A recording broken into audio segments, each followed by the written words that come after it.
नमस्कार दोस्तों, स्वागत है आपका हमारे ओनली शिक्षा के यूट्यूब चैनल में। डेट है आज की 2 अक्टूबर 2020। ये है हमारा करंट अफेयर्स का सेशन। आइए स्टार्ट करते हैं हमारे करंट अफेयर्स के सेशन को। यहाँ पे जो फर्स्ट करंट अफेयर दिया उसका नाम है पोषण अभियान। भारत के प्रधानमंत्री द्वारा इस स्कीम को बनाया गया जिससे नेशनल न्यूट्रिशन मिशन भी कहते हैं भारत का। इस प्रोग्राम के तहत सभी पर्सन्स को न्यूट्रिशन को अवेल कराया जाता है व न्यूट्रिशन की कमी को इम्प्रूव कराया जाता है, चिल्ड्रंस के लिए, मदर्स के लिए और प्रेग्नेंट वुमेन्स के लिए। इस स्कीम को 8 मार्च 2018 को इंटरनेशनल वुमेन डे पर लॉन्च किया गया था राजस्थान से। इस पोषण का पूरा नाम है prime minister overarching scheme for holistic nutrition अभियान। इस प्रोग्राम के तहत माल न्यूट्रिशन की कमी की प्रॉब्लम को दूर किया जाता है। नीति आयोग द्वारा इस मिशन को चलाने में एक अहम रोल प्ले किया जाता है। इस द्वारा हर एरिया को अच्छे से एनालिसिस किया जाता है कितने परसेंट को फूड की कमी है, जिसके बाद पोषण अभियान को चलाया जाता है। इस मिशन के द्वारा जन आंदोलन को चलाया जाता है जिसमें पर्सन्स द्वारा मॉल न्यूट्रिशन की कमी को ख़त्म किया जाता है। इस मिशन द्वारा बेटर सर्विसेज दी जाती है। इस मिशन में टेक्नोलॉजी का इस्तेमाल किया जाता है जिससे ग्रोथ की मॉनिटरिंग की जा सके और वुमेन चिल्ड्रन को ट्रैक किया जा सके, उनके रिकॉर्ड्स रखे जा सके। मतलब कि इस मिशन के तहत 1000 डे की हेल्थ और न्यूट्रिशन सर्विसेज दी जाती है। और सितंबर मंथ को पोषण माह कहा जाता है जिसमें ज़्यादा फोकस दिया जाता है सोशल बिहेवियर पर और कम्युनिकेशन पर, जिससे केयर की जाती है वुमेन, चिल्ड्रन, गर्ल्स को उनकी डाइट, हेल्थ, मैरिजेस, एजेस पर। नेक्स्ट है, उसका नाम है POS 3.1 software for SMS and service. Union minister of chemical and fertiliser द्वारा POS 3.1 सॉफ्टवेयर को लॉन्च किया गया जिसके द्वारा फार्मर्स को फर्टिलाइजर्स की डिलीवरी व SMS दिए जाएंगे आंध्र प्रदेश में। इस सिस्टम द्वारा फर्टिलाइजर्स की मूवमेंट ईजिली हो पाएगी फार्मर्स के पास में। इस सिस्टम से स्टेट में फर्टिलाइजर्स के रेट पर मॉनिटरिंग व कितना अवेलेबल है उसकी सारी इंफॉर्मेशन होगी डिस्ट्रिक्ट्स में। नेक्स्ट है, उसका नाम है ASIIM Ambedkar social innovation and incubation mission. Ministry of social justice and empowerment द्वारा Ambedkar social innovation and incubation mission को लॉन्च किया गया है जिसके द्वारा शेड्यूल कास्ट के पर्सन को प्रमोट किया जाएगा। उन्हें कैपिटल फंड प्रोवाइड कराया जाएगा जिससे उन स्टूडेंट को प्रमोट किया जा सकेगा इनोवेशंस में और बिजनेस और हायर एजुकेशन इंस्टीट्यूशंस में। इस मिशन द्वारा उन्हें शेड्यूल कास्ट यूथ को प्रमोट किया जाएगा उनके बिजनेस सेक्टर्स में दिव्यांग के तहत, और 1000 शेड्यूल कास्ट यूथ को प्रमोट किया जाएगा 2024 तक उनके वर्क के आधार पर टेक्नोलॉजी बिजनेस इंक्यूबेशन में, जिन्हें सेटअप किया जाएगा डिपार्टमेंट ऑफ साइंस टेक्नोलॉजी द्वारा। इनके लिए वेंचर कैपिटल फंड को सेटअप किया गया है जिसका साइज 500 करोड़ रुपया है। इस फंड के तहत 117 बिजनेसेस को सेटअप किया जा चुका है शेड्यूल कास्ट बिजनेसमैन्स के द्वारा। इस मिशन द्वारा सोशियो इकोनॉमी डेवलपमेंट को बढ़ाया जाएगा सोसाइटी में टेक्नोलॉजी बिजनेस इनोवेशन इंक्यूबेशन के थ्रू। नेक्स्ट है, उसका नाम है NITI Aayog and embassy of Netherland sign statement of intent for decarbonisation. 30 सितंबर 2020 को नीति आयोग और एम्बेसी ऑफ नीदरलैंड दोनों द्वारा एक स्टेटमेंट ऑफ इंटेंट को साइन किया गया जिसके द्वारा दोनों देशों द्वारा कार्बन के इमिशन को कम किया जाएगा मिलकर, और नॉन रिन्यूएबल एनर्जी का कम यूज़ करके रिन्यूएबल एनर्जी का यूज़ किया जाएगा जिससे एमिशन कम और क्लाइमेट को क्लीन किया जा सकेगा। दोनों देशों द्वारा मिलकर टेक्नोलॉजी में इनोवेशन को लाया जाएगा जिससे क्लाइमेट को क्लीन किया जा सके। इस पार्टनरशिप दोनों देशों द्वारा सस्टेनेबल डेवलपमेंट गोल्स को अचीव किया जाएगा, जॉब सिक्योरिटी, क्लाइमेट को अचीव किया जाएगा। नीदरलैंड और इंडिया के ट्रेड और इन्वेस्टमेंट में काफ़ी अच्छी पार्टनरशिप रही है। इंडिया 6 लॉन्गेस्ट ट्रेडिंग पार्टनर है यूरोपियन यूनियन का। इंडिया द्वारा 20% तक एक्सपोर्ट ट्रेड किया जाता है यूरोपियन कॉन्टिनेंट्स में नीदरलैंड के थ्रू, और नीदरलैंड इंडिया के लिए गेटवे है यूरोप का। इंडिया का यह 3rd largest foreign investment country है ये। नेक्स्ट है, उसका नाम है international day of older person 1 October 2020।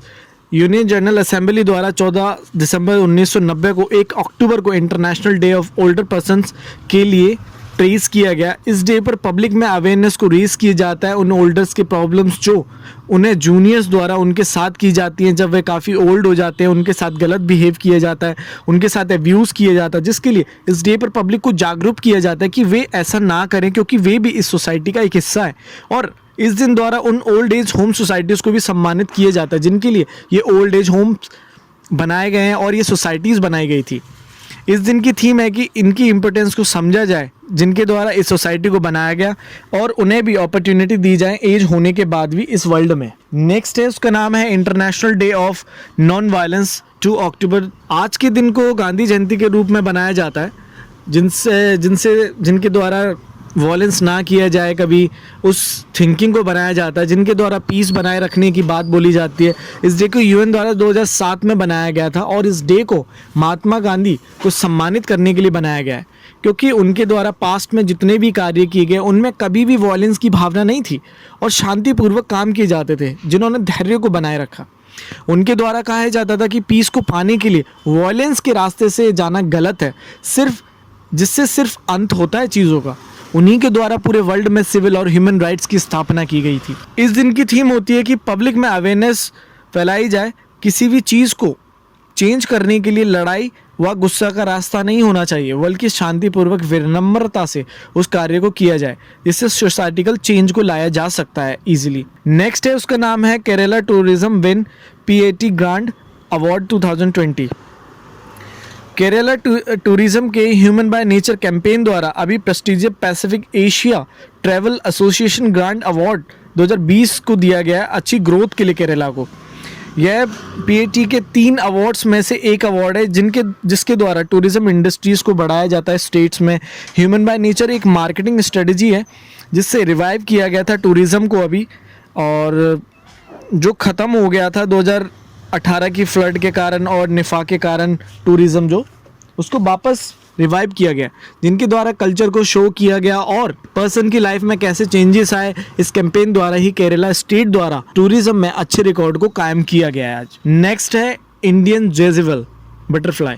Indian जेजिबल butterfly, जिसे कॉमन जेजिबल के नाम से भी जाना जाता है, इसका साइंटिफिक नेम है डेलेइयस ओकेरियस। इसे ज़्यादातर वाइल्ड लटाना फ्लावर में जूस को ज़्यादा इंटेक किया जाता है। इसके द्वारा यह फ्लावर ज़्यादातर असम में पाया जाता है। यह भारत की मोस्ट कॉमन बटरफ्लाई है, जिसे भारत में देखा जाता है, जिसके पंख पर रेड, ब्लैक, येलो और वाइट कलर के डिफरेंट पैटर्न्स बने होते हैं, जो इसकी पहचान है। इसे अभी भारत की नेशनल कैटेगरी में रखा गया है, जिसके लिए अभी इस पर ऑनलाइन पोलिंग की जा रही है। नेक्स्ट है, उसका नाम है सुटोर। IIT मद्रास द्वारा प्रोटोटाइप सुटोर थ्रेड को बनाया गया है नैनो फाइबर के यान के थ्रू, जो बायो ऑब्जर्वेबल है, जो एंटीबायोटिक का काम करेगा, जिसके द्वारा टिश्यूज़ की प्रॉब्लम्स को एड्रेस किया जाएगा। उन टिश्यूज़ पर वर्क किया जा पाएगा। स्किन टिश्यूज़ पर अगर कोई प्रॉब्लम होती है, मसल टिश्यूज़ की प्रॉब्लम्स को रिजॉल्व किया जाएगा। इस सेटोरो मटेरियल के द्वारा इन्फेक्शन को कंट्रोल किया जा सकता है जो टिश्यूज़ में होते हैं, और पेशेंट की रिकवरी की जा सकती है जल्द से जल्द। इन सब के लिए पहले अगर किसी टिश्यू में प्रॉब्लम आती थी तो वहाँ पर ग्लू स्ट्रिप्स का इस्तेमाल किया जाता है, लेकिन इस सेटोरो द्वारा यह उस पर उतनी ही स्ट्रेंथ से टारगेट करेगा जितनी उस टिश्यू को नीड होगी, अपने आप से ये वैरिड हो जाएगा। नेक्स्ट है, उसका नाम है Getty award, Gandhian young technological innovation award 2020। इस अवार्ड को उन स्टूडेंट को दिया जाता है जिनके द्वारा इंजीनियरिंग, साइंस, टेक्नोलॉजी में इनोवेशन की होती है टेक्नोलॉजी के थ्रू, जिनके द्वारा स्मॉल कम्युनिटीज़ के लिए ग्राउंडेड लेवल्स पर इनोवेशंस बनाए जाते हैं। इनके द्वारा मैन्युफैक्चरिंग टेक्नोलॉजीज़ को बनाया गया है, लोअर प्राइसेस द्वारा फैसिलिटीज़ देना और पावर को जनरेट करना, सैनिटेशन, पावर प्योरिफिकेशन करना, बायोटेक्नोलॉजी और मेडिकल डिवाइसेस बनाना, जिससे लोगों को बेनिफिट हो, और ऐसे डिवाइसेस बनाए जिनसे डिसेबल पर्सन्स को इक्विटी दी जाए। इस अवार्ड द्वारा यंग स्टूडेंट्स को प्रमोट किया जाता है इनोवेशन फील्ड में, जिसमें सोशल नीड्स को पूरा किया जाता है, जो एक पुअर कम्युनिटी को बेनिफिट देती हैं। हमारा जो लास्ट है उसका नाम है एंटीसेरा। एंटीसेरा यह एक ब्लड सेरम है जिसमें एंटीबॉडीज़ फिल होती है, जो एंटीबॉडीज़ से बना है, जो कोविड-19 के ट्रीटमेंट के लिए एक पर्सन को इंजेक्टेड किया जाता है, जिससे उसके इम्यून सिस्टम को सपोर्ट मिले उन एंटीबॉडीज़ से, जिससे उसके कोविड इन्फेक्शन को ख़त्म किया जा सके। Indian council of medical research और हैदराबाद बेस्ड बायोफार्मास्यूटिकल दोनों के कोलैबोरेशन से इसे तैयार किया गया है। इसका अभी इस्तेमाल एनिमल पर किया गया है, जो काफ़ी स्ट्रेंथन रहा ट्रीटमेंट कोविड-19 के लिए। अब इस एंटीसेरा का ह्यूमन ट्रायल होना बाकी है, जिसके बाद गाइडलाइंस जारी की जाएंगी। सो ये था आज हमारे करंट अफेयर्स का session. Thank you very much and I hope आपको समझ आया। अगर आपको समझ आया तो please like, share, subscribe and please share ज़रूर करें please. Thank you very much.